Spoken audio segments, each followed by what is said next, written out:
Start. इस साल गणतंत्र दिवस से पहला पखवाड़ा भारत की विदेश नीति को समर्पित रहा।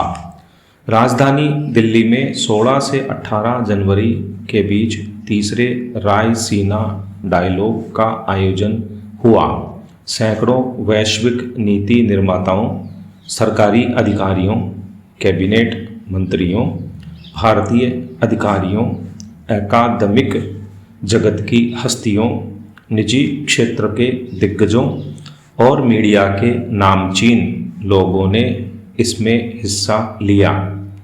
इसका आयोजन ऑब्जर्वर रिसर्च फाउंडेशन ORF और विदेश मंत्रालय के संयुक्त तत्वावधान में होता है। इस बार इसका उद्घाटन प्रधानमंत्री नरेंद्र मोदी और इजराइल के प्रधानमंत्री बेंजामिन नेतन्याहू के साथ ही विदेश मंत्री सुषमा स्वराज ने किया। अब यह भारतीय विदेश नीति का एक प्रमुख आयोजन बन गया है।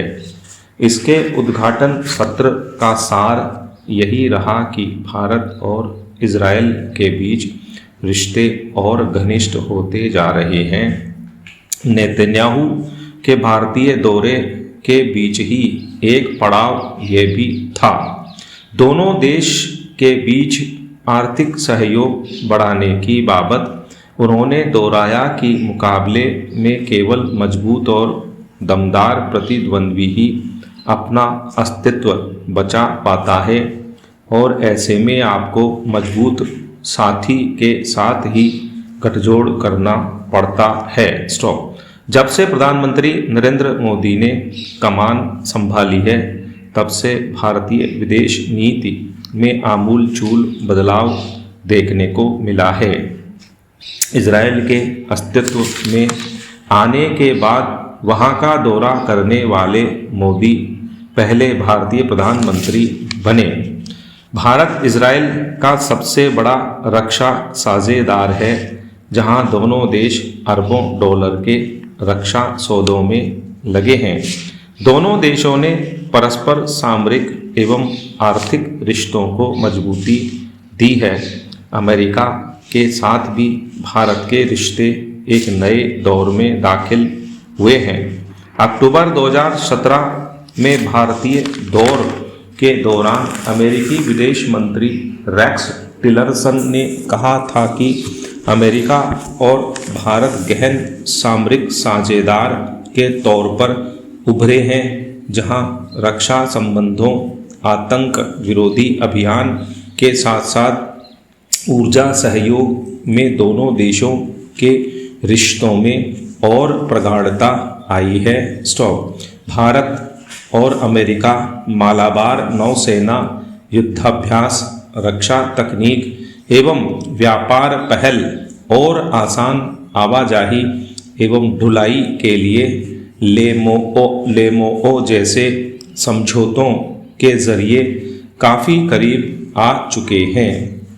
उस दौरान टिलरसन ने पाकिस्तान का भी जिक्र करते हुए कहा था कि जो देश अपनी सरकारी नीति में आतंक का इस्तेमाल करते हैं, उन्हें मात खाने और बदनामी के अलावा कुछ और हासिल नहीं होगा।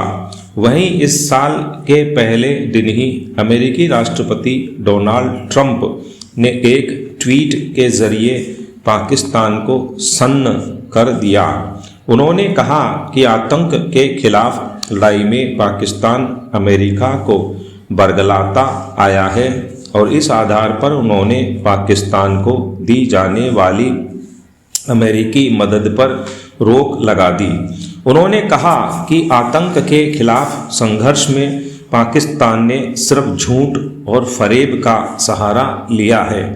ट्रंप ने कहा कि 15 वर्षों के दौरान अमेरिका ने पाकिस्तान को 33 अरब डॉलर की सहायता दी और उधर पाकिस्तान आतंकियों को सुरक्षित पनाह गाह उपलब्ध कराता रहा। पाकिस्तान द्वारा अफगान तालिबान और हक्कानी नेटवर्क पर उचित कार्रवाई में हिचक से यह जाहिर भी होता है। आतंक को पोषित करने के चलते पाकिस्तान की अंतर्राष्ट्रीय स्तर पर कड़ी भर्त्सना हो रही है। ISIS को हराने के लिए बने वैश्विक गठजोड़ का भी वह हिस्सा नहीं है। दिलचस्प बात वही है कि चीन का नज़रिया अंतर्राष्ट्रीय बिरादरी से अलग है। बीजिंग का मानना है कि आतंक के खिलाफ लड़ाई में पाकिस्तान ने बहुत त्याग किया है। स्टॉप।